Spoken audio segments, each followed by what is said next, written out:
Well, greetings, brethren, and welcome to another Wednesday night Bible study.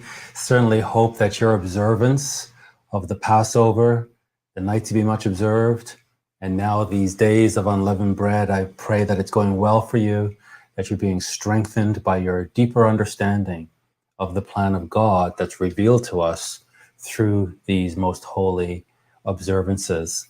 Tonight we're up to, God willing, Isaiah chapter 7. And what we'll do is we'll open with a word of prayer. In addition to the study, there were some questions from last week. We were at Isaiah chapter 6. We had a bit of a Q&A. And it's not until after, when I went and checked the replay, particularly on Facebook, that I noticed there was a question there from our sister Christy. Sister Christy, if you're watching, we weren't ignoring you. It's just the way the Facebook works. If you don't catch the question while it's, or the comments while they're being streamed live, they disappear. And so if you're asking questions on Facebook and we're not answering you, maybe just post the question again. It may have scrolled off. You get to see all the comments afterwards in the replay, but not during live. And also just want to mention, Facebook is the worst way to get a hold of me. I really don't care for the platform. And I think that the feelings are mutual. I don't think they care much for me either. So email Adrian Davis at CGICanada.org is the best way to get a hold of me, or if you're on the Slack channel, or that's the Slack platform, that's the best way, really. So after the chapter 7, Pastor Murray is going to join us again. We have a couple of questions, one question that's carried over from last week and another one that we received by email. So we'll talk about those. And if you have any other questions, brethren, please go ahead and post them. We'll monitor Facebook. As I said, if we don't catch it right away, we might miss it. So feel free to post again if we're not answering. I do have a direct link to YouTube. So if you post to YouTube, we can display your comment or question on this broadcast. And we'll also check the cgi.online.church platform. So those are the three ways that you can ask your questions.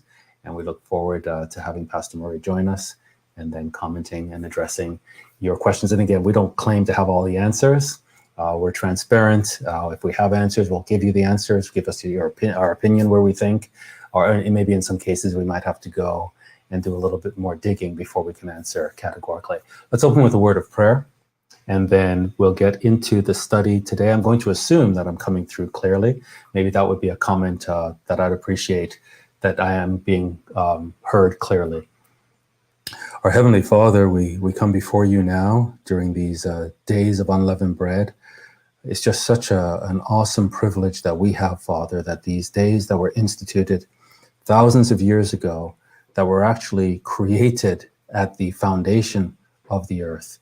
And here we have this privilege thousands and thousands of years later to not only understand them, but to observe them and to deepen our understanding as a result of our observance year after year after year, putting the pieces together and ultimately conforming our minds to the mind of Christ. And that's certainly the lesson of unleavened bread.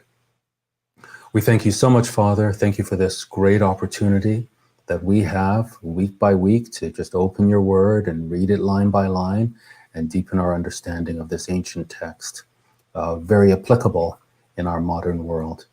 We praise you, Father. We look forward to the return of Christ and just the healing and the salvation of your people and the removal of evil from this earth. We praise you, Father. We humbly ask that you bless our study now. We ask this in Jesus' name. Amen. So let me just confirm that I am, in fact, coming through clearly. Thank you very much, Pastor Murray, coming through clearly. And very good. Very good. Thanks, Brother John, coming through clearly. Okay, so let's get into Isaiah 7. And what I will do here, as you know that I'd like to do, as is my habit, just to make sure that we're bringing forward our understanding.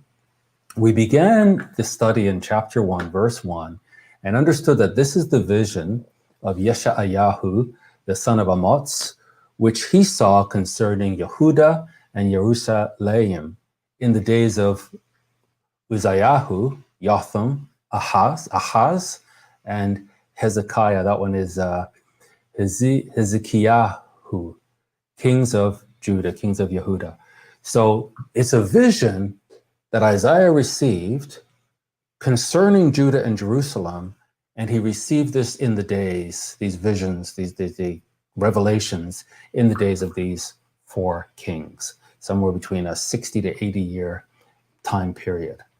Then a very critical verse, and hopefully you were with us on the Sabbath when I spent a lot more time in this notion of the vineyard of God, that Israel and particularly Judah are the vineyard of God, and what that means and what it should mean to us today. If you didn't, hopefully you can go back into the archive. But in Isaiah 5, we pick up a critical text. In fact, Isaiah 1 to 6, this is the introduction to the entire scroll.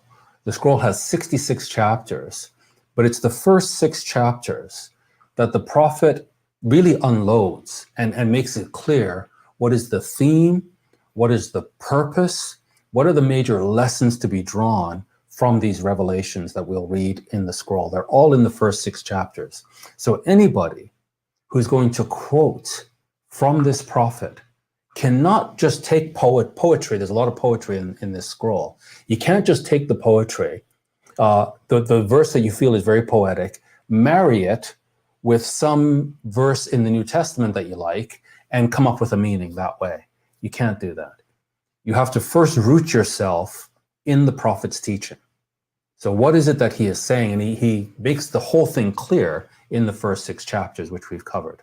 So now, everything else that we're going to read from chapter 7 to 66, and we've already done 40 to 66, so from 7 to 39, any understanding that we're going to pull out of these verses from 7 to 39, chapter 7 to 39, it has to conform to the themes that, and the outline that the prophet has given us in the first 6 chapters. Now, in chapter 5, we really get some heavy subject matter. He says, regarding the vineyard, so it's a song that Isaiah sings to God about his vineyard. And now God says, now go to, and I will tell you what I will do to my vineyard. So this song makes it clear how corrupt, awful, and rotten the vineyard is. And God now responds and tells them what he's going to do. I will take away the hedge thereof, and it shall be eaten up. So we should expect to see this now, God carrying this out, because, and Deacon Jan gave a message on Sabbath, that God does not speak vainly. God doesn't say something and say, I didn't mean that, I was really tired when I said that, and that's not what I meant at all. That's not God. God speaks with precision and with weight, and everything he says comes to pass. So we're being told in the first 6 chapters how this whole thing is going to unfold. So we should expect to start seeing this in chapter 7. I will take away the hedge thereof, and it shall be eaten up, and break down the wall thereof, and it shall be trodden down. So we're beginning to see the protection that he has given to these people is going to be taken away. Verse 25, therefore is the anger of Jehovah kindled against his people. So it's not enough to run up and down and say you're God's people. You need to, what is your relationship to God? Well, here, the vineyard of God, God is making it clear. His anger, his fury has been kindled against these people. And you know, we on Sabbath, or sorry, on the high day, we talked about Christ and his relationship with the Jewish people, and how he refused to give them understanding, because he kept them at arm's length and kept them under the curse. Because he says here, his anger is kindled against his people, and he has stretched forth his hand against them, and has smitten them. And the hills did tremble, and their carcasses were torn in the midst of the streets. For all this, his anger is not turned away. So they are just the epitome of evil as far as God is concerned. And his anger is against them, but his hand is stretched out still. These are his people. He is in covenant with them. Yes, he is going to punish them in accordance with the covenant, and it's going to be brutal. But his hand is stretched out still, because it is a covenant relationship. So all of this, Isaiah is just laying it down to help us understand the rest of the scroll. So as we read through the scroll, we're going to see all of this unfold. And he will lift up an ensign, a banner to the nations from far. Okay. So although this is a vision concerning Judah and specifically Jerusalem, Nations from far and wide are involved. And they're going to be summoned as part of the destruction and punishment of Judah. He will lift up a banner to the nations from far and will hiss unto them from the end of the earth. We used to have a dog when we were in the country, and you just call her, and whatever she was doing, she would just stop, turn around, and come. She was just, real obedience. In fact, she'd be fast asleep. And maybe I'm going for a run, and I would just call her. She'd get up, she's ready to run. I would just always be amazed. Like, you were just a second to go into deep sleep. And she would hear that I'm getting up, and okay, Ken, you ready to go for a run? She's ready. And now we're running. And you were just fast asleep a second ago. Well, these vicious dogs that appear to be sleeping, they're at God's beck and call.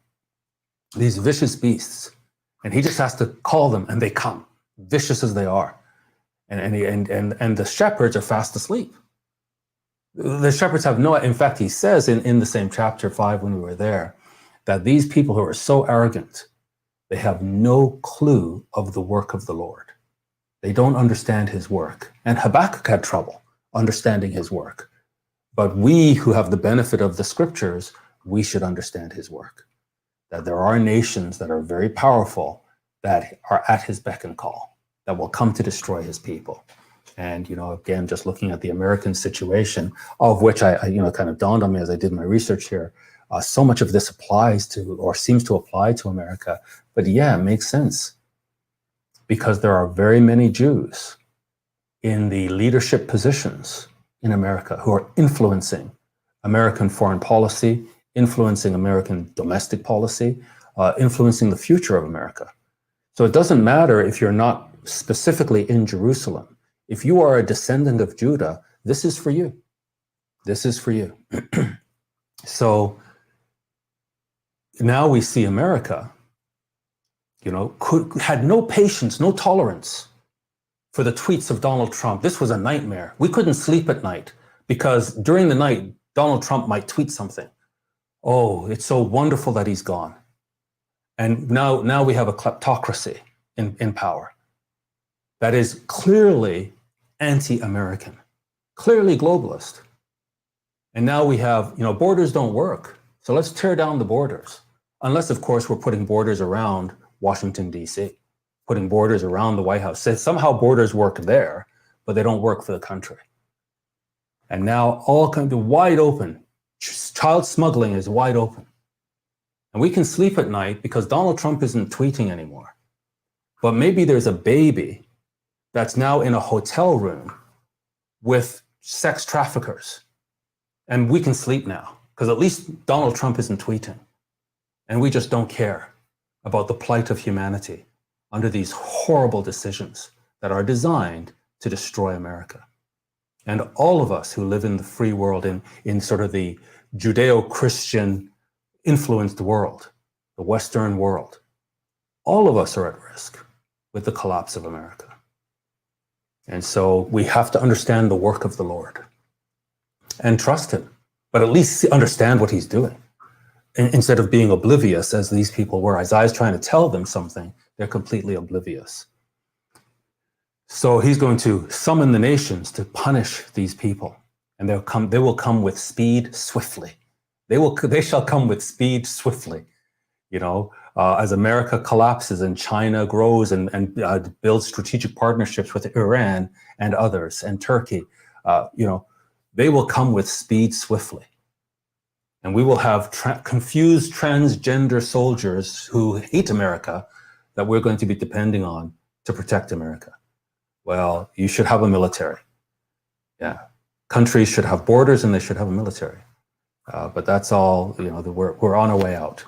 So chapter 6, last week we were in chapter 6, in the year that King Uzziah died, I saw also Adonai sitting upon a throne, high and lifted up, and his train filled the temple. And I think this is amazing because these kings of Judah are less than perfect, to put it mildly. And here Isaiah gets a vision of the true king of Israel, the true king of Judah, the true descendant of David, the true Messiah. And so he can now compare and contrast Yehovah, the king of Israel, Israel's true king, with these, pardon me for saying it, but these clowns or less than perfect humans that are sitting on the throne and just messing up everything. So all of that as backdrop, we can now get into Isaiah 7 verse 1. And again, I just find it, pardon me, I'm Canadian, but I'm looking at this global situation, and I just find it amazing that Americans can now sleep well. Now that we got rid of the 45th president who was doing his best to try to restore America and was actually getting there and putting these foreign nations in check. Oh, but we just couldn't stand it. Now we can sleep at night while tens of thousands of innocent children are being abused. And there's no background. FBI will not do any background checks. We can have up to 26 children per foster carer. We can put them up in hotels. Taxpayers will pay for this. We can sleep at night. God has a lot to say about when we destroy and damage innocent lives. But here we are, Isaiah 7, verse 1. And it came to pass in the days of Ahaz, the son of Jotham, the son of Uzziah, king of Yehudah, that Rezin, the king of Syria, and Pekah, the son of Remaliah, king of Israel, went up to Jerusalem to war against it, but could not prevail against it. Okay, so this is interesting.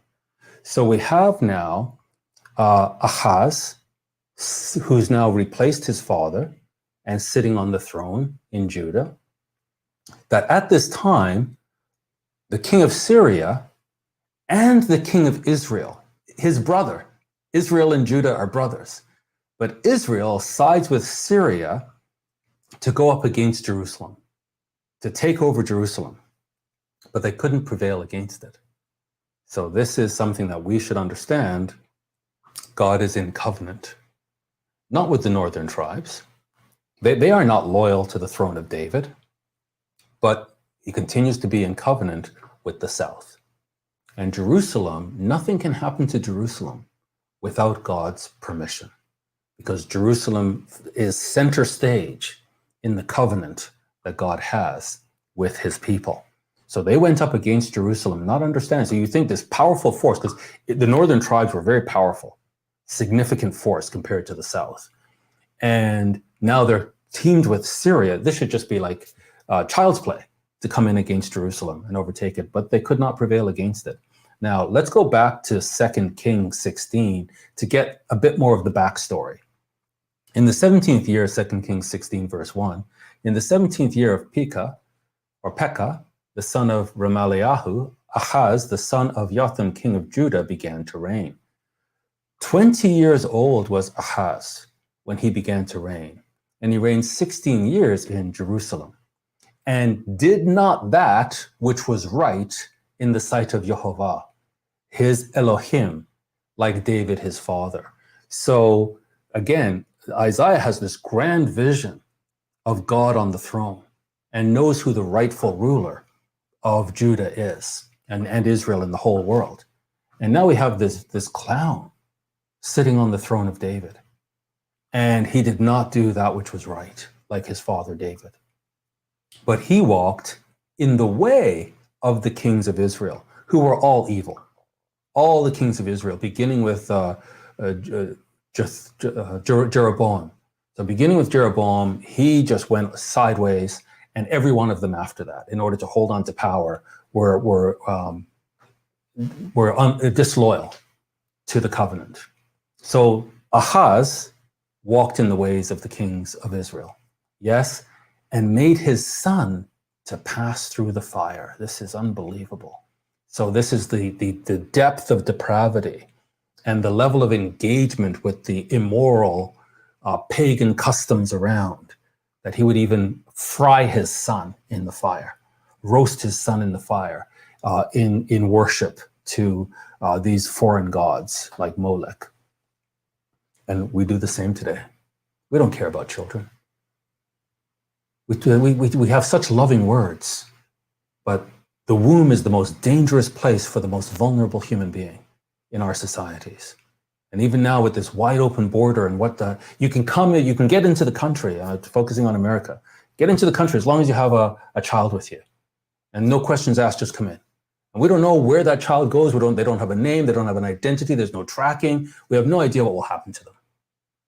That's where we are. You can know a lot about a society by how it treats its most vulnerable. And these pagan societies were ruthless. And he made his son to pass through the fire, demonstrating his loyalty to these pagan gods and their customs, according to the abominations of the heathen, whom Jehovah cast out from before the children of Israel. They were just despicable. And God cast them out and brought Israel in. And instead of Israel replacing them and establishing righteousness in the land, no, they followed after them. And he sacrificed and burnt incense in the high places and on the hills and under every green tree. So this is all some sexual perversion that they get involved in. Then Rezin, king of Syria, and Pekah, son of Remaliah, king of Israel, came up to Jerusalem to war. So this is what we were reading in Isaiah. And they besieged Ahaz, but could not overcome him. So that's exactly what Isaiah is recounting. At that time, Rezin, king of Syria, recovered Elath to Syria and drove the Jews from Elath, so they were successful there. And the Syrians came to Elath and dwelt there unto this day. So the Jews had that land, but they got pushed out. So this is just a nightmare, a disaster, that the 12 tribes were to go into this land, each secure their own, trust in God, establish the righteousness of the covenant. They didn't.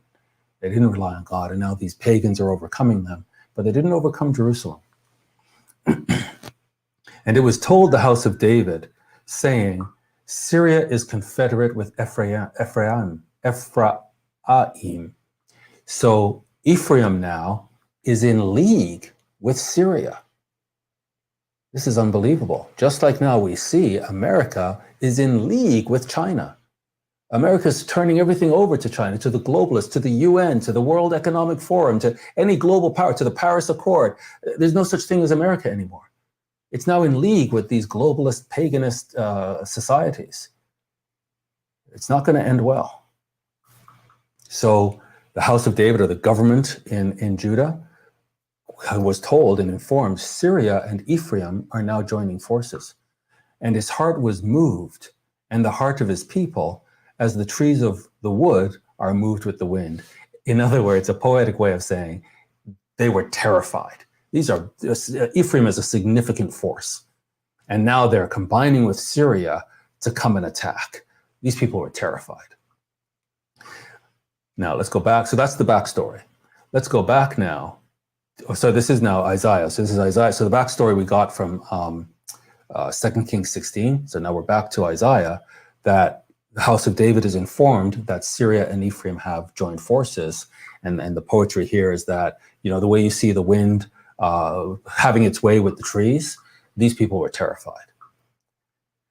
Then said Jehovah unto Isaiah, Go forth now to meet Ahaz, you and Shear Yashuv, your son, at the end of the conduit of the upper pool in the highway of the fuller's field. So Isaiah is to take his son and to meet the king. And it's interesting that the meaning of Shear Yashuv is a remnant shall return. So Jerusalem, all of this major force against Jerusalem, it's preserved. They're not able to overcome it. Now Isaiah is to go and talk to Ahaz with his son, and his son's name is a remnant shall return. No matter what Satan does, this covenant that God has with Judah cannot be eliminated. So there's always going to be a remnant. If Ahaz goes against God and Jerusalem has to be slaughtered, which will be the case, there's still going to be a remnant. And that's what Isaiah 6, we saw that this abomination that makes desolate, that's when the remnant will finally be, the blindness will be lifted, and Christ is going to return to that remnant. And say unto him, take heed and be quiet. So if he is in a crisis situation, the prophet is to go and tell him, beware and be quiet. Fear not, neither be faint-hearted, for the two tails of these smoking firebrands, for the fierce anger of Rezin with Syria, and of the son of Remaliah. Don't be afraid. So the prophet's going to him and saying, don't be afraid of these people. They're just stumps. Yeah, maybe they had a flame before, but there's nothing left here. Nothing for you to be fearful of. Why? Because Syria, Ephraim, and the son of Remaliahu have taken evil counsel against you, saying, so Isaiah knows, Isaiah by revelation, he understands what's going on. He's telling the king, this is what they're saying. Let us go up against Judah and vex it, and let us make a breach therein for us, and set a king in the midst of it, even the son of Tabial. So they've got this whole scheme worked out. This is, we don't believe in conspiracy. Isaiah, you're such a conspiracy theorist. We don't believe in conspiracy. Everything is open. Everything's straightforward. We believe everybody, whatever they say to us. Isaiah comes and says, look, there's a conspiracy. And this is what they plan to do. But don't you be afraid. Thus says Adonai Yehovah, it shall not stand. Their conspiracy will fall to the ground. It shall not stand, neither shall it come to pass. For the head of Syria is Damascus, and the head of Damascus is Rezin. And within 65 years shall Ephraim be broken, that it be not a people. So this is what's going to happen. Don't worry about these global powers and these forces against you. Here's what the determination from God. This guy Rezin, who's over Damascus, which is the heart of Syria, don't worry about him. And don't worry about Ephraim either. They're going to cease to be a people. They're out of covenant with me. I'm going to cut them off completely. And the head of Ephraim is Samaria. And the head of Samaria is Remaliah's son. If you will not believe, surely you shall not be established. So Isaiah is saying, look, this is the way it's going to unfold. Don't be fearful. But if you're going to choose to be fearful, you will not be established. Moreover, Yehovah spoke again to Ahaz, saying, ask you a sign of Yehovah, your Elohim. Ask it either in the depth or in the height above. And anyway, go as deep as you want into the sea, as high as you want into the heavens. Tell me the sign that you would like. Think of when we studied Judges together, when Gideon was nervous about what he had to do and the powers that were arrayed against him. And he asked for a sign. And so God gave him the sign. Then he asked for another sign to really know, is this you, God? Well, God is saying to Ahaz, if you don't believe, just go ahead and ask me for a sign. I'll give you a sign. But Ahaz said, I will not ask. Neither will I tempt Yehovah. Now that sounds righteous, except that we know that he's not a righteous king. Why? God is saying, ask for a sign, I'll give you a sign. Why would he say, I don't want a sign? Well, we need to go back to 2 Kings to see what is really in the mind and heart and intent of Ahaz. 2 Kings 16 and verse 7. So Ahaz sent messengers to Tiglath-Pileser, king of Assyria. So here he is, he's got Syria and he's got Ephraim in confederate conspiracy, a conspiratorial plot to come against him. This has now come to his attention. He's terrified. Isaiah shows up and says, trust in God. He says, oh, no, I couldn't possibly. In other words, I don't want to hear God's counsel because I've already made up my mind what I want to do. And if you share with me God's counsel and ask for a sign, then I'm going to be stuck. I'm going to see what I should do, what I don't want to do. And I've already made up my mind how I'm going to handle this desperate situation. And what's his mind? To go to the king of Assyria. So this is the sort of the emerging global power at the time. I'm going to become a globalist and lean on them. So Ahaz sent messengers to Tiglath-Pileser, king of Assyria, saying, I'm your servant, and get this, and your son. Wow. Israel is God's firstborn. He should be saying he's the son of God, that his nation is the son of God. No, I'm the servant of you, Assyria, and I'm your son. I'll do your will. I'll do your bidding. Come up and listen to this.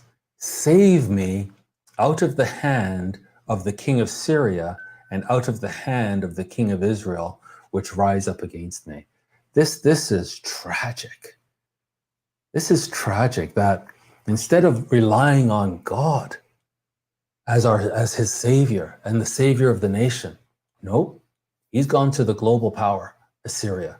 Come and save me. This is, and the whole thing is just so tragic. Come and save me from my brother who should be sharing in the covenant promises with me. That it was Israel, the tribes of Israel, including Judah, that were to go into this land and conquer these nations, take care of them once and for all, and establish the kingdom of Israel.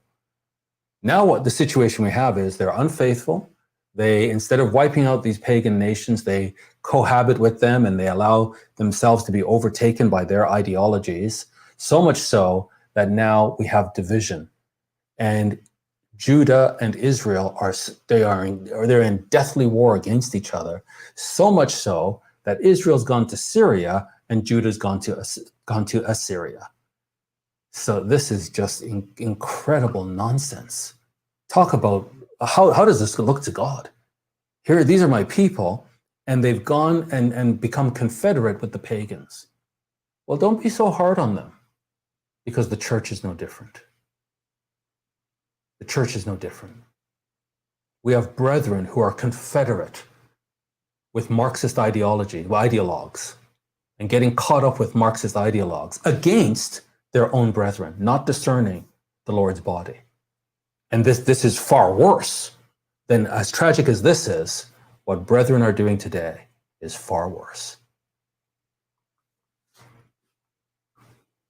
And Ahaz, listen to this, took the silver and gold that was found in the house of Jehovah and in the treasures of the king's house and sent it for a present. How bad does this get? He's teaming up with the, I'm your son, I'm your servant. Now let me take the treasures of the Lord's temple and the silver and the gold from the house of the Lord, and let me give that to the king of Assyria. God says, I'll give you a sign. Oh, I couldn't possibly tempt the Lord. Instead, let me take the treasures out of the house of the Lord and send them as a gift to the king of Assyria, and let the king of Assyria know, I'm your son and I'm your servant. Just please save me from my brother. And the king of Assyria hearkened unto him, for the king of Assyria went up against Damascus and took it. So this is the overwhelming globalist force at the time. He went and took it and carried the people of it captive to Kir and slew Rezin. And King Ahaz went to Damascus to meet Tiglath-Pileser, king of Assyria, and no doubt to do him obeisance and bring him gifts and show him his gratitude. So this was a better way out of the situation to Ahaz rather than to rely on Jehovah. And so while he's there giving his obeisance to the king, he saw an altar that was at Damascus. And King Ahaz sent unto Uriah, or Uriyahu, the priest, the fashion of the altar. So, today we would take a picture and, text it, but he somehow managed to capture, maybe has some artists there, whatever, they captured the whole design of this altar, and they sent the design back to the priest, according to all the workmanship thereof. So this is where the gold is, these are the types of stones, here's silver, this is the coloring, the whole design was communicated back to the priest. And what did the priest do? And Uriah the priest built an altar according to all that King Ahaz had sent from Damascus. So instead of the priest remaining true, it's similar to Jeroboam, where he just chose these men as priests and they did whatever the king asked them to do. Same thing we see here. That the priest is not loyal to God. The priest is loyal to the king, to the government. Whatever the government asks him to do, he does. So again, we see churches today at the beck and call of government, rather than standing up for their conviction in the Lord. So Uriah the priest made it against King Ahaz, came from Damascus. In other words, he made it in time for the king's arrival or return from Damascus. And when the king was come from Damascus, the king saw the altar, and the king approached the altar and offered thereon. So this is a pagan altar that he found in Damascus, that he just loved the design. So he sends the design back to his priest makes the altar, he comes back, and he's making an offering on this altar. How far away can one stray from faithfulness to God? And this is, during these days of unleavened bread, it's great that we're reading this, to see the root cause of these people Their problem, their unfaithfulness was pride. This king was proud. And unfaithfulness to God it's leaven, and it grows. It starts with a little leaven, and then it just grows. And now you got the priest, the king, they're doing bizarre things that when the nation was established with David, the kingdom was established with David, we would have never, when Solomon dedicated the temple, we would have never envisioned this. A little leaven leavens the whole lump. And things that the church of God will do in the future are unimaginable. But they will come to pass if we do not get the leaven out. A little leaven leavens the whole lump. So you want to play, you want to compromise, a little leaven here, a little leaven there. Where will it end up? Look at Ahaz. And he burnt his burnt offering and his meat offering and poured his drink offering and sprinkled the blood of his peace offerings upon the altar. Talk about syncretism. So he's got this sort of legacy type of worship from the covenant, but now he's mixing it with paganism. Church can be no different. That we can sort of say the right things and we worship on the Sabbath and we sing the right things, but if God actually examines our practices, they're all mixed up. And we've got a social justice gospel instead of the true gospel. And he brought also the brazen altar, which was before Jehovah, from the forefront of the house, from between the altar and the house of the Lord, and put it on the north side of the altar. So some detail there that I don't fully understand, but it looks like a complete slap in the face to Jehovah. And King Ahaz commanded Uriah the priest, saying, upon the great altar, burn the morning burnt offering. So the whole worship system is being degraded and polluted. And the evening meat offering, and the king's burnt sacrifice and his meat offering with the burnt offering of all the people of the land, and their meat offering and their drink offerings. And you can see how this king is just corrupting the whole nation and bringing curses upon the whole nation. That's what happens when people are in authority and they make these types of decisions. They're not just making it for themselves, they're cursing the whole nation. And especially in democracy, you get the leaders that you deserve, or we get the leaders that we deserve. So as they make these decisions, the whole nation becomes cursed. And it's like a parent. A parent makes the decision to do something, to move somewhere. Well, the children go, and if it's a good decision, the children benefit. And if it's a bad decision, the children suffer. So these leaders make decisions, and the whole nation either benefits or suffers. So here he's making a decision that all their offerings will be on this altar. And all the blood of the sacrifice and the brazen altar shall be for me to inquire by.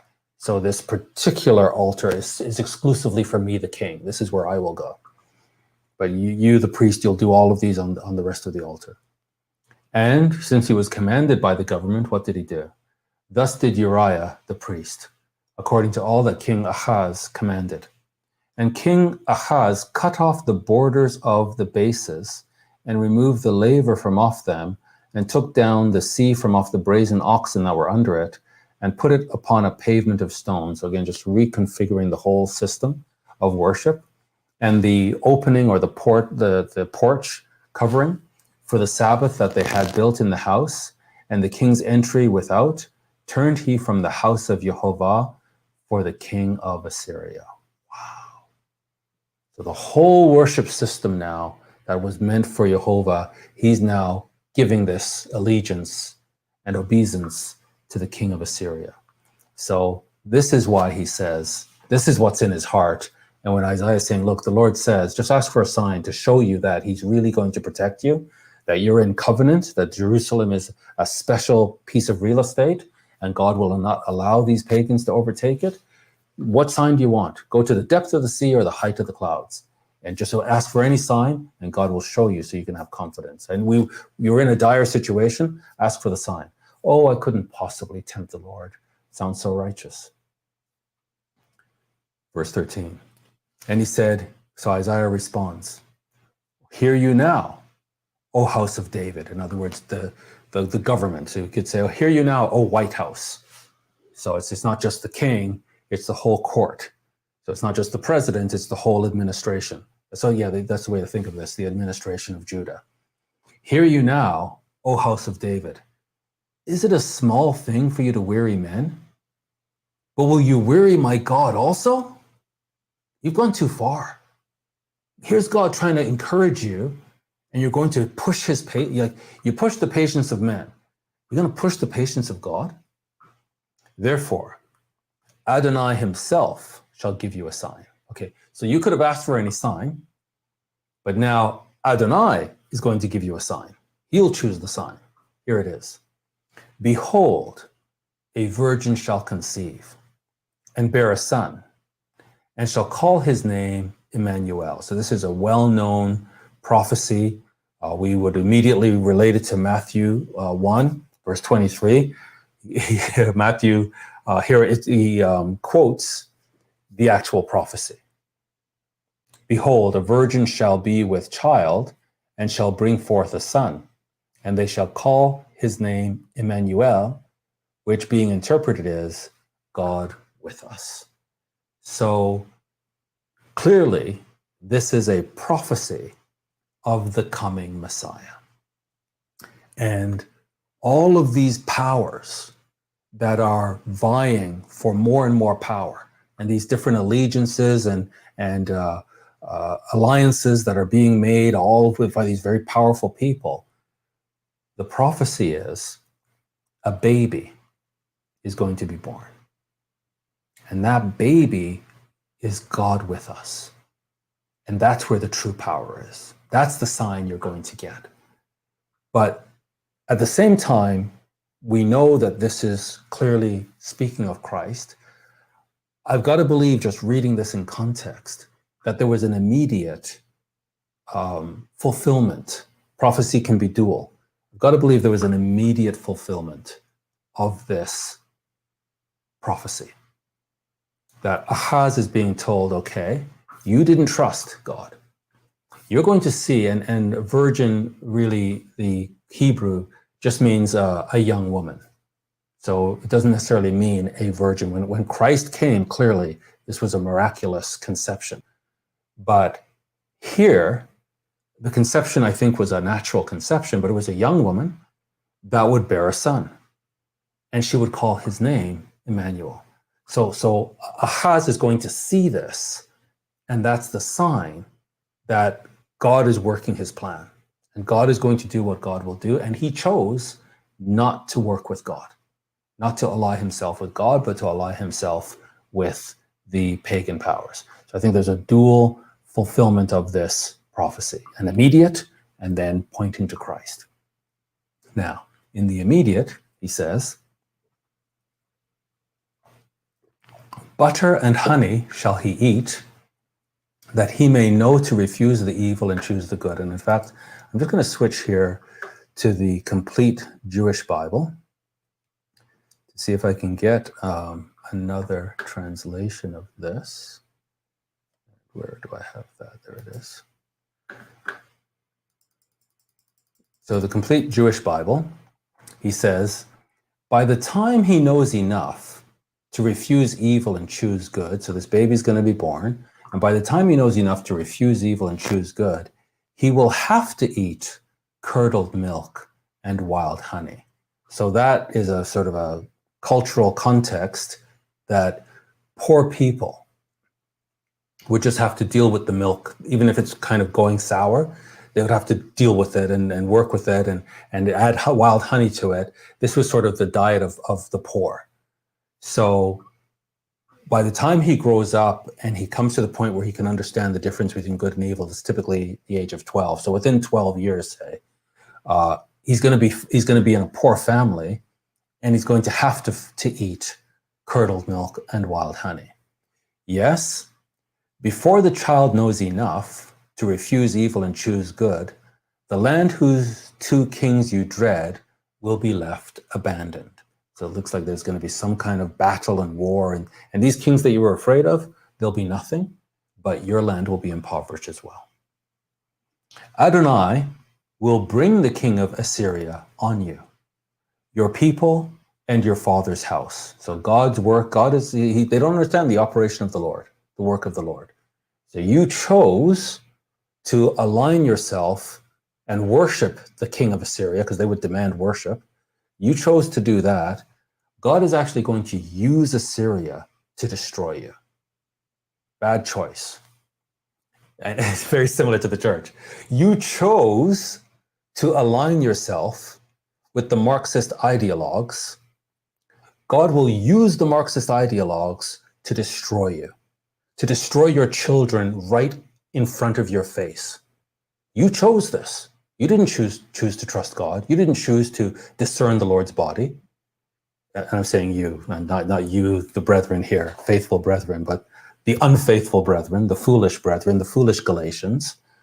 They chose to align themselves with the Marxist ideologues. God is going to raise up the Marxist ideologues. That's what's happening now. The whole society is being turned over to them, and there's no resistance. And so now we'll see, what does Marxist ideology truly believe about Christ? What does Marxist ideology truly believe about family, about children? Who do children really belong to? What's the use of children? How do you use them? What morality system do we use as we engage with children that we've taken away from their parents? All of this, when you see somebody put transgender person in charge, one of the first acts is for me to give power to transgender. This is all Marxist ideology. Are we ready for what's coming? Because there's no resistance now. So careful of our choices. Much, much better to choose Jehovah, come what may. In the end, it's all going to be good. Why? Because he's faithful. He's faithful to his covenant. Adonai will bring, and they say Adonai here, sometimes it's Adonai, sometimes it's Jehovah, but with the Jewish Bible, they don't want to say Jehovah. So I'd have to check the original text. Adonai will bring the king of Assyria on you, against you, your people and your father's house. These will be days worse than any you've known since Ephraim broke loose from Judah. And when Ephraim broke loose from Judah, we just have to go here to 1 Kings 12, that the king Rehoboam answered the people harshly. This was when the kingdom was united, abandoning the advice of the older men had given him. And in verse 16, then all Israel saw that the king wasn't listening to them. The people answered the king, do we have any share in David? We have no heritage in the son of Yishai. Go to your tents, Israel. Care for your own house, David. So Israel left for their tents. So that's when Israel and Judah separated, not knowing that you divide yourself, you become weaker. These foreign nations are watching and they spot the weakness. And now you're going to be destroyed. Same thing with America, dividing amongst itself, arguing amongst itself, showing all their dirty laundry, and these rabid nations are watching. And just the other day, China on American soil basically laughed and taunted America on their own soil. Iran is taunting America. It's this nation that was collapsing, now coming back and being underpinned and funded by China. And these nations, America is so silly, just thinks that nothing can bad happen to them. Everybody is going to think the way that they do. They're seeing the weakness. They're seeing it's no longer the United States. It's now the divided states of America, the way Israel was divided. And then these foreign powers realize now is the time for us to destroy these people. And God says now to Ahaz that the trouble that's coming upon you is the worst that you've ever seen since you were divided from the northern tribes. Yes, when that day comes, Adonai will whistle for the fly in the farthest streams of the Nile in Egypt, and for the bee in the land of Assyria. So this is again what we read in Isaiah 5, that God is going to summon these nations and the curses from these nations upon his people. They will come and settle, all of them, in steep vadis and holes in the rocks, or caves and holes in the rocks, and all the thorn bushes and brambles. When that day comes, Adonai will shave, and this is a bit graphic. When that day comes, Adonai will shave with a razor hired beyond the Euphrates River, that is, with the king of Assyria, the head and the hair between the legs, and get rid of the beard as well. So basically, the king will have so much power over you, he can just shave off all your hair and even your pubic hairs, and shave off your beard as well. And you're just going to just look no hair on you, which is a humiliation from people who now have power over you that they didn't have before. And this is, again, the future that the Western world faces. People don't study history.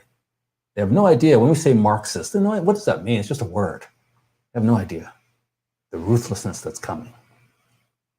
When that day comes, a man will raise a young cow and 2 sheep.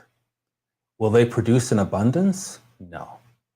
He will have to eat curdled milk. So this is where that whole notion of curds and honey, it's impoverishment. He'll have to eat curdled milk. Indeed, everyone left in the land will eat curdled milk and wild honey. So that's the prophecy now, that by the time this child reaches the age of discernment, where they understand good versus bad, good versus evil, by the time they get to that age, he's going to be living on curdled milk and honey because of all this, what that's going to come to pass.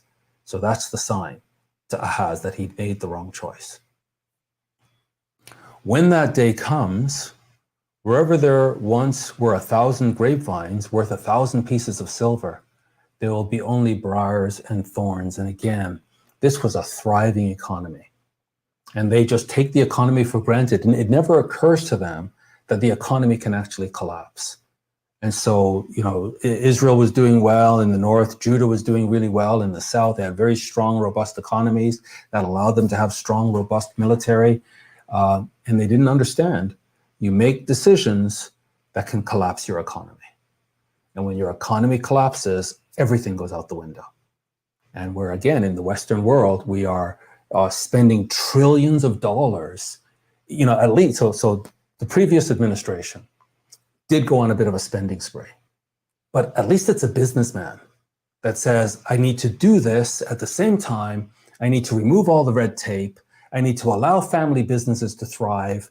I need to make decisions so that big business comes back and invests in America. And we need to get this economy going. Okay, this kind of makes sense. I myself have run my own business. And I know what it's like to have to invest and go into debt in order to kind of kickstart your business. And then once it thrives, you pay off the debts and you're good to go. But you need that sort of investment capital, whether borrowed or you have your own money. There needs to be an investment. And then if you create value, you can then pay back any debts. But you have to create value. Current administration, let's just print money. And while we're printing money, let's raise taxes and let's close the economy so that no value can be created. And then let's just print more money. Okay, you're playing with the economy here and you're heading to collapse. And do you understand what it means when the economy collapses? Well, their economy collapsed. Where there was once 1,000 grapevines worth 1,000 pieces of silver, there will be only briars and thorns. And this is exactly what we expected to see because of the prophecy in Isaiah 5. With this song that Isaiah came up with, it says, for a 10-acre vineyard will produce only 5 gallons of wine. So you set up to make this big investment in your vineyards, they're not going to produce for you. The same way you have not produced for God. And seed from 5 bushels of grain will yield half a bushel. I'm just going to swap back to King James. The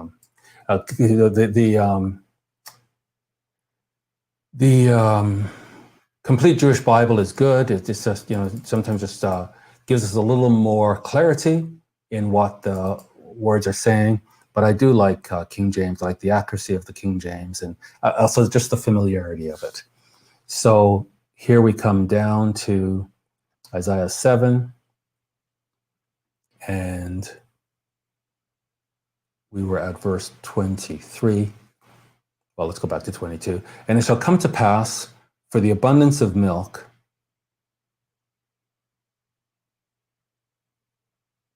Yeah, sorry, we're here, 23. And it shall come to pass in that day that every place shall be where there were 1,000 vines at 1,000 silverlings, it shall be even for briars and thorns. I think the Complete Jewish Bible made that a bit clearer. Yeah, 10 acres. So in Isaiah 5, which we're familiar, this is what we read. We were using King James at the time. 10 acres of vineyard shall yield one bath, and the seed of an homer shall yield an ephah. So there's just like this collapse of the economy and the worth of things. So, we had these great investments in the stock market. We thought we had this much money, collapses to nothing. We had investments in gold or silver, it might collapse to nothing. We had these fat bank accounts, collapses to nothing. And you have these images of, in Germany during the Second World War, where people are wheelbarrows full of cash just to buy a loaf of bread. That's what this is, collapse of the economy. And God is doing this. I will lay it waste. It shall not be pruned nor digged, but there shall come up briars and thorns. This is exactly what he said would happen in Isaiah 5. So we see it now happening to King Ahaz. I will also command the clouds that they rain no rain upon it. That's an economic curse. Verse 24, with arrows and with bows shall men come there, because all the land shall become briars and thorns. So again, you've got a robust economy, you have a robust military. Economy collapses, military collapses. And so America, superpower, is playing with fire. You know how envious nations are of America's wealth? And now they're deliberately destroying the economy. I didn't mention in terms of in addition to printing money, this welfare system. Hey, let's open the borders, and anybody who desires a better life, come on in. We won't stop you. America, I'll speak for America. We're such a horrible, racist country that when we open the border, who would ever want to come to such a hellhole, a racist country? The rhetoric is not true. Obviously, you open the borders, people are rushing to get in. And that, in addition to everything else, is just part of the economic collapse. Not to mention the decisions that are being made for the US military, where the highest priority is transgenderism and maternity suits for pregnant women. And meanwhile, China's not doing that. Iran's not doing that. Turkey's not doing that. And so this opportunity for God to whistle and call these nations to come and destroy.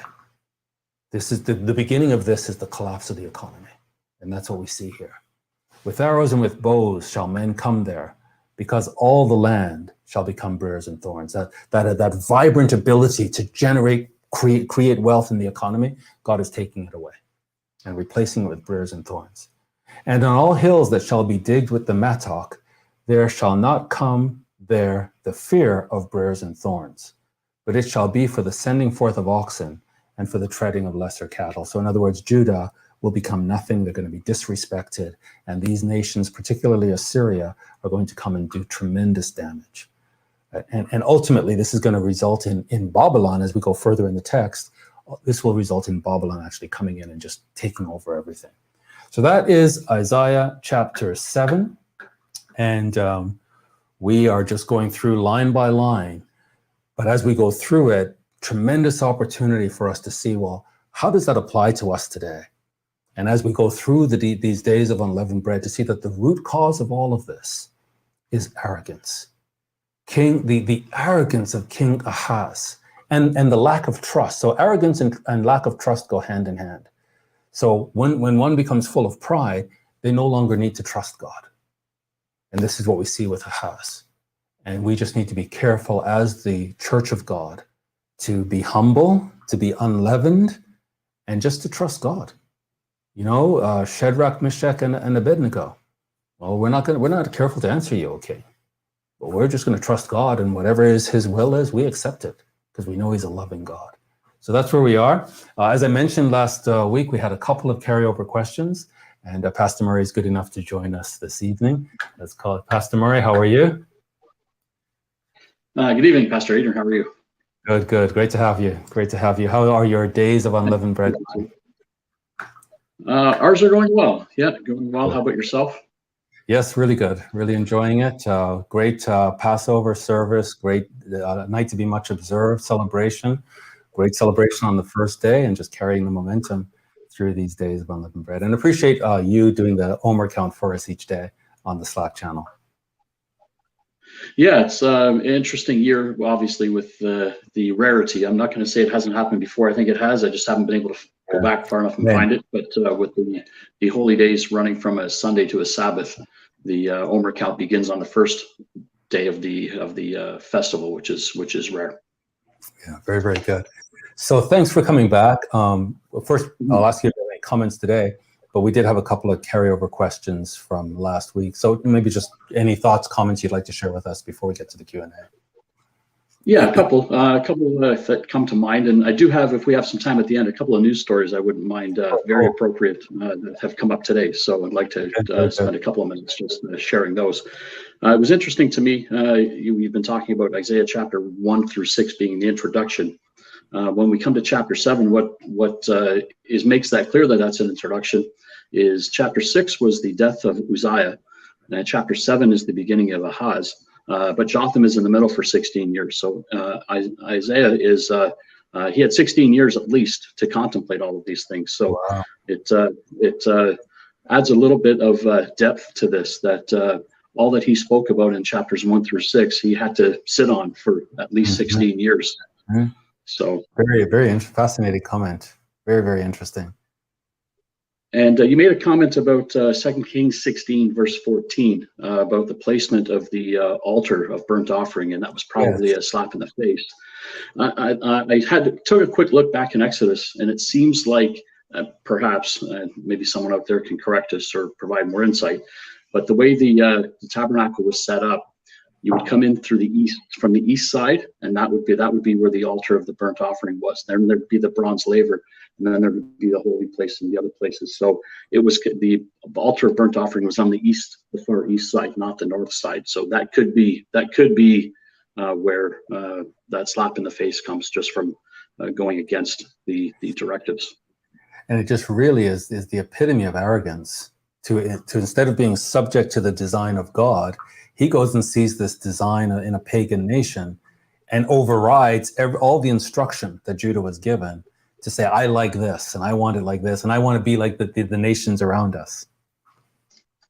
Yeah, and all of the kings that were bad kings all put their own spin on things. Right. And obviously what we've talked about numerous times, that we need to be accurate to Torah, and God sets things specifically, and God is very specific. So, and there's always a faithful remnant, and and it's about restoring Torah, not inventing something new. That's right. That's right. Very, very good. So I did have a couple of questions from last week. We can get to those first.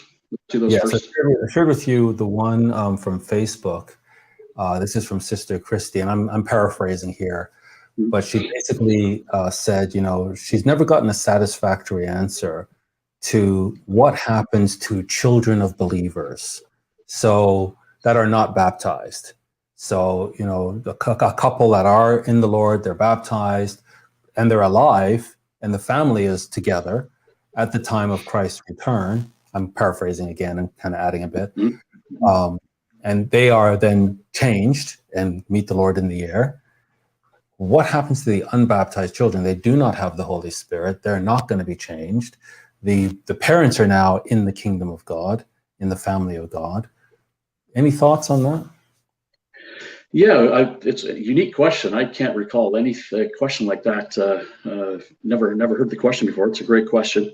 It took some time to go through the scriptures to see what I could find, and I couldn't really find anything. But some thoughts that come to mind based off of some principles that I see is when we look at, and obviously the events that Sister Christy was talking about, 1 Corinthians 15, 1 Thessalonians 4 is where we find that, as well as Revelation 19 through 20, that same time frame.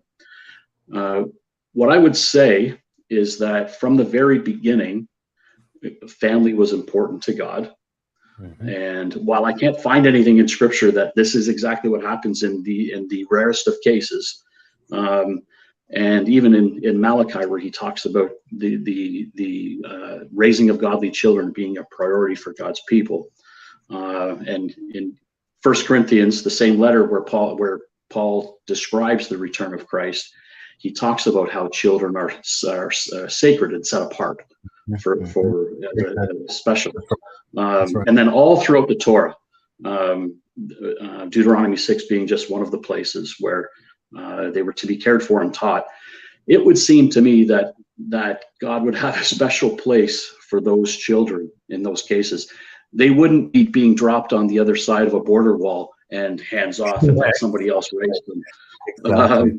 God forbid. So I don't know how God's going to handle it, but I suspect the parents that will have changed may have a really important part to play here and continue to raise their children, maybe. But God won't let them. God will not let them be alone and fend for themselves. That's my thoughts. I like it. I have a couple of thoughts to add to that. So first, I just like the premise, right? That we know that God cares for families. He cares for children. He's all about family. So we know that it's not just a matter of, oh, well, whatever, let's just drop them off here and see what happens. So I like that. What I would add to it is what we see here in Isaiah. First of all, just in Isaiah 7, where the child comes to an age of maturity where they understand the difference between good and evil. And that typically in the Jewish family is about the age of 12, right? Mm-hmm. So prior to that, the child may not fully understand the moral code of the Torah, but from that point on, they do understand. So I think if it's a young adult, the older teenager, they have an understanding that the world does not have. So I would go to Isaiah 7 for that. I'd go to Isaiah 43 to show that the tribes of Judah will be, as much as they do not understand God today, as much as they are under the Isaiah 6 curse and the Matthew 13 curse, they are still his people. And they are going through a process that has been defined by or in the Torah.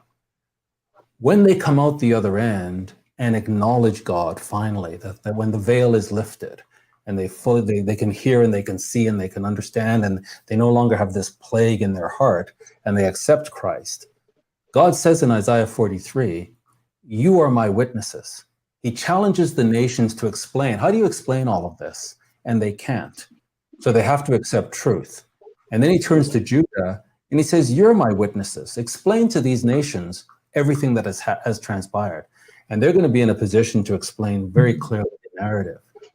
And then I think if we look in Isaiah 60, we see all the nations coming to Zion to be instructed. And they're coming to Zion with gifts for Judah. This is not the church. These are physical human beings that have repented and acknowledged God and are in covenant with God. And the Gentile nations are coming to these physical human beings. They're restoring the children that they took as slaves. They're bringing wealth to them. And God is overseeing all of this. So I think that the physical children of believers are going to be in this category of physical human beings that are God's witnesses to the nations. And they're going to be in a leadership role to explain to the nations the actual plan of God, because they will be quick studies, as the Jews will be. They'll come up to speed very quickly, and God will use them to teach others. The twist on this now, Pastor Murray, is what about children who are not at that age of discernment? The 3-year-old, the 4-year-old, that again, the parents are believers, they're in now the family of God, and we've got a 3, 4, 5-year-old, or younger, or a little bit older. They're not in a position to teach anybody. What happens to them, do you think? Any thoughts on that? That was probably the case of what I was talking about. Right. My answers were around those ones. There would have to, we've got the example of congregations throughout here. We've got the example of the older children, perhaps looking after the younger children. There will be enough folks around to ensure that these youngsters are taken care of and taught. Who's ultimately responsible? If I'm in that spot, I'd like to think, even as a spirit being, that I would be able to have some influence for sure. And maybe it's some of the kings and priests that are the physical kings and priests that we've talked about, or some of the older children can help guide as well. Right on. It'd be interesting to find out what the actual answer is. 100% agreement. The thought that came to me, it came to me today actually, was Moses, that when he was taken by Pharaoh's daughter and then he needed to be nourished or nurtured, God just orchestrated it that his sister could say, I can find a wet nurse for you. And then went and found Moses' mother, and Pharaoh's daughter paid the mother to look after Moses. I think that just whole design shows me, as you said, God is not just going to drop babies over the border and say, who cares what happens to them? He's going to figure out a way that they will be properly and adequately looked after. I think so, for sure. Yeah, absolutely. Yeah, right on. So those are the only two questions that I had. I don't know if you have any others. Actually, we had one. You mentioned our birthday's wrong. Oh, that's right. Yes, the email. Yeah. Yeah. So what are your thoughts there? So the question that came to the email is it wrong to observe birthdays? So I went and looked at some other sites of groups that teach that it is wrong, and the general gist of what I found were the examples in Scripture, like Genesis 40. Where the chief baker was executed at a party on Pharaoh's birthday, Matthew 14, where Herod beheaded John the Baptist at his daughter's birthday, and in Job 1, there was a wording that says everyone in his day. That was taken to mean like they gathered everyone in his day. Talked about like a family gathering. That was assumed by some of these writings to be the birthdays. And then, therefore, at the end of one of these gatherings, all of Job's children died. So, sort of taking those examples to say only bad things happen on birthdays, some groups have said that it's wrong. Looking at those now, here in our organization, we leave that up to the individual. I know folks that believe it's okay and they celebrate birthdays. I know folks that within our group that believe birthdays shouldn't be kept, and they don't. We sort of leave them to between them and God to determine what they should do. I can't find anything really in Scripture to say birthdays are wrong. What I would say is whether it's what happens on your birthday, how much you celebrate it. If it's a complete focus on self and how much I can get, like in this selfie taking generation where we're all obsessed with ourselves. There's that, or there's how my family keep it just private, where we honor each other. It's, my daughter on her birthday gets to choose where we're going to have dinner. We might get her a special token of something she's needing or looking for. Cards. I like receiving cards from my kids and to let them tell me what they feel about me. Really don't not into huge birthday celebrations at all, but family events.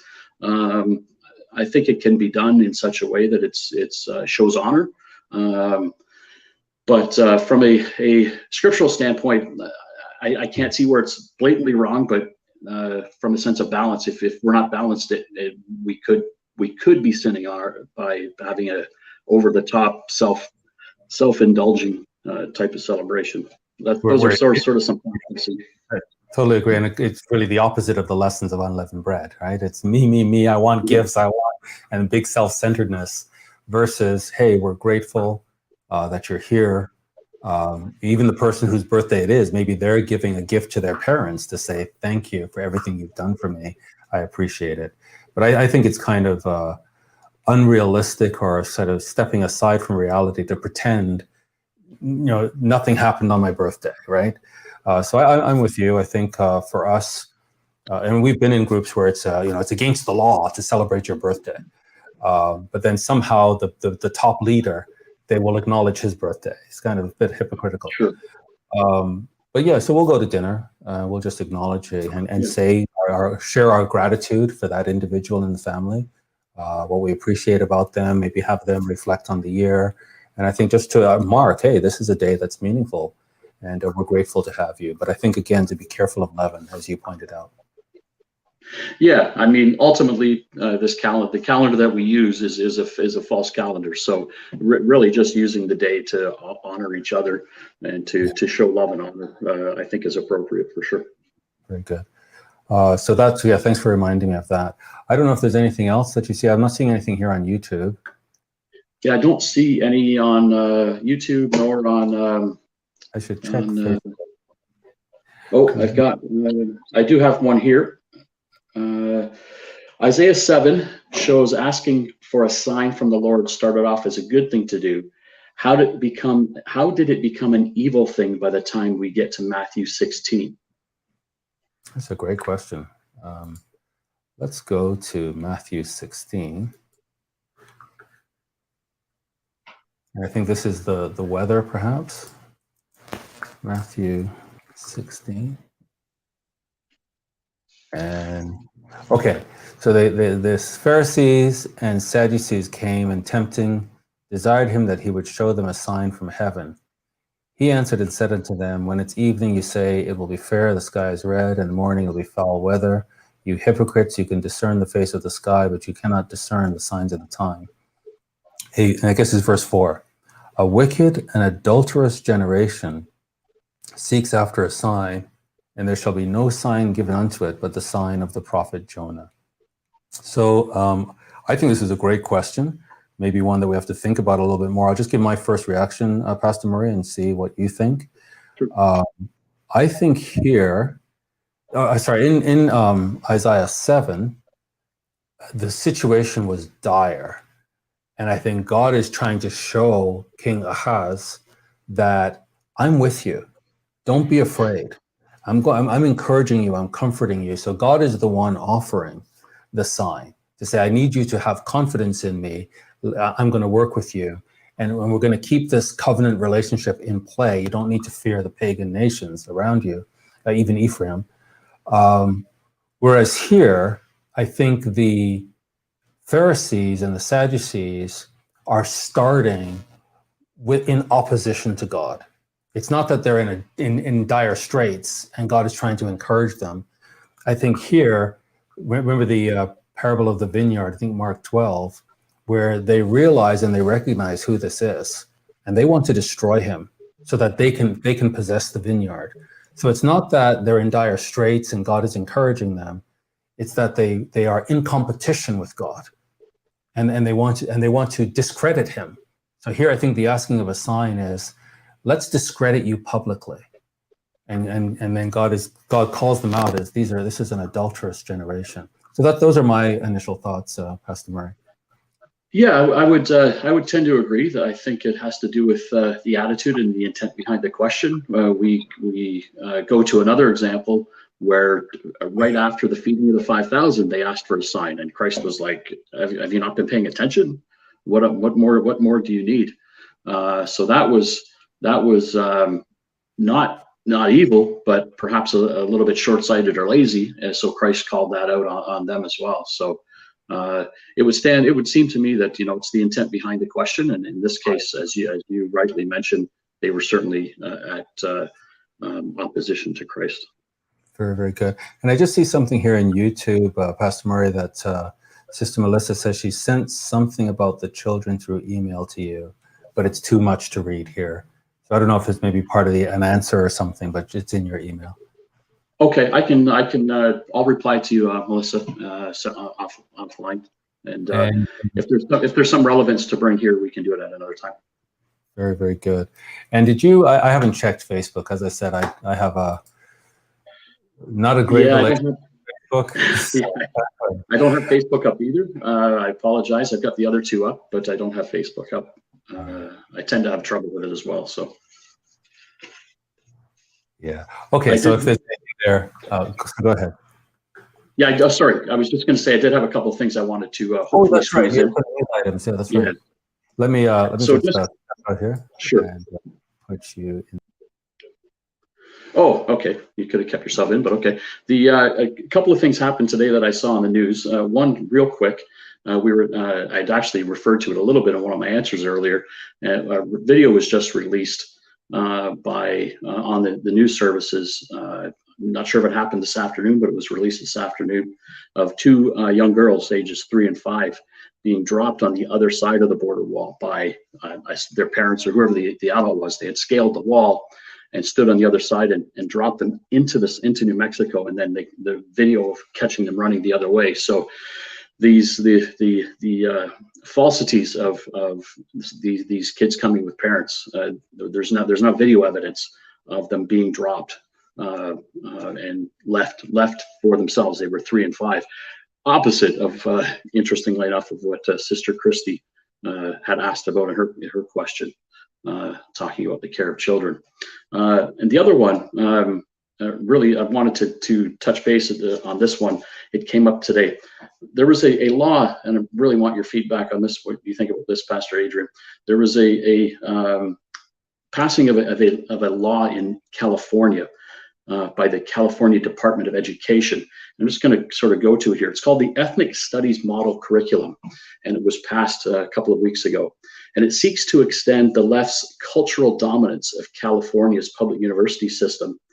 And in theoretical terms, the article goes on to say, the new ethnic studies curriculum is based on the pedagogy of the oppressed, developed by a Marxist theoretician who argued that students must be educated about their oppression in order to attain critical consciousness. And what they've basically done here is again more white suppression, and now they're linking Christianity to this. And what they're linking here is that it is the white man's purveyance of Jesus Christ and Judeo-Christian principles that, and they're actually using a term called theocide, that the white man, through the obeying the Gospels in getting the name of Jesus Christ out there, has committed theocide to all other cultural gods. And this is going to be really interesting because it's really supported by groups like Black Lives Matter, where Christianity now is a white man's religion, and it has killed all the other gods. In fact, the California University is promoting the following and the chanting towards 3 Aztec gods, and these 3 Aztec gods were about human sacrifice and baby sacrifice. Now, interestingly enough, I did some checking with Snopes, and they say that this California ethnic studies promote gods that have human sacrifice, and they say that it is mostly false. But it's interesting what they say. The part that is true, they say, is that some historical accounts do describe the names of these gods as carrying out human sacrifices.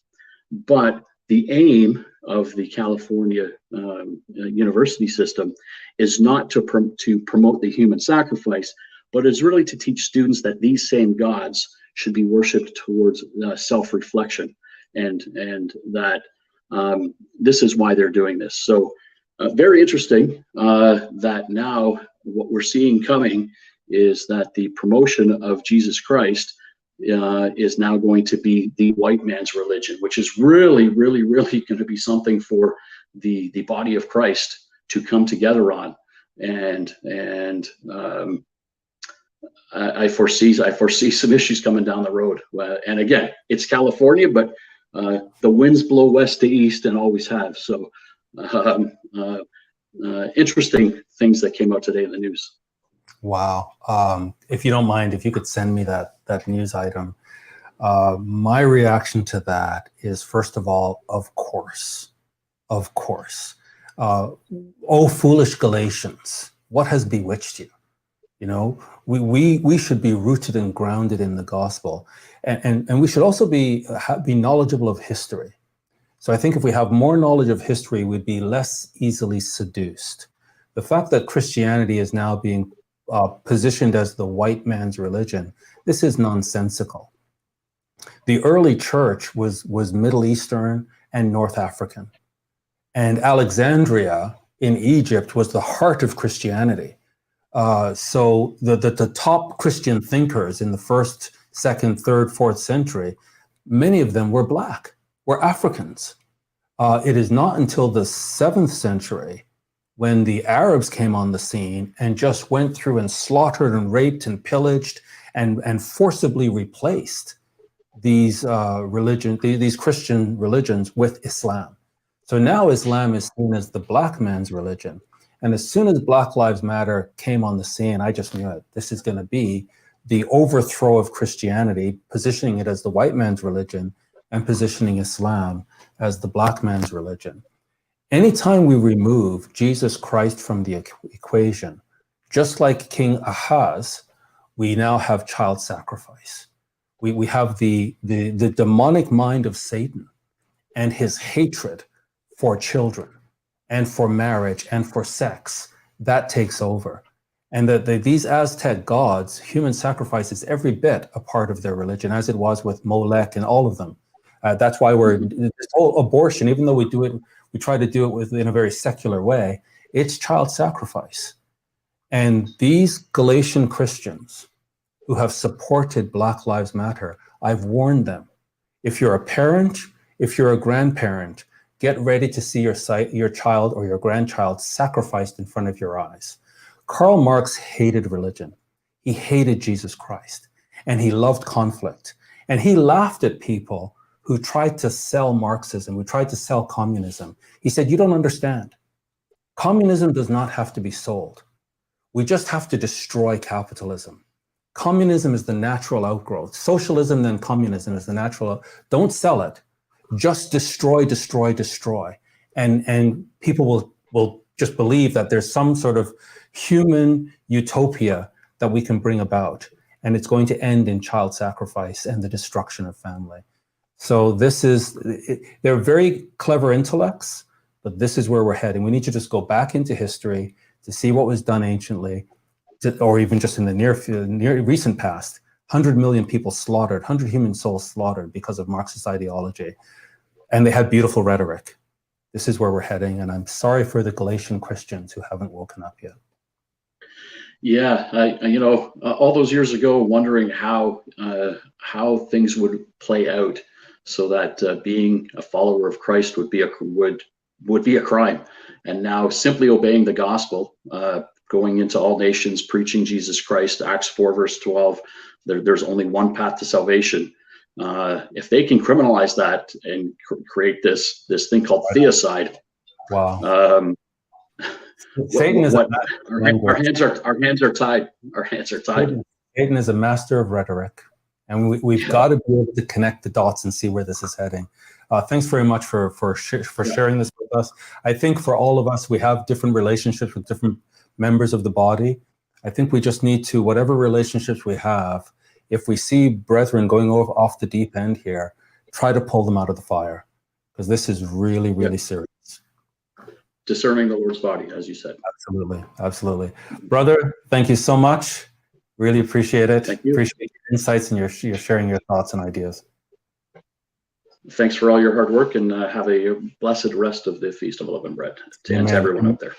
And you're speaking on Sabbath, correct? Correct, yeah. Yes, so we look forward to that. So Pastor Murray will be with us on Sabbath to close out the holy days and bring us the sermon. So hopefully you'll join us again, 2:30 Eastern time on the Sabbath.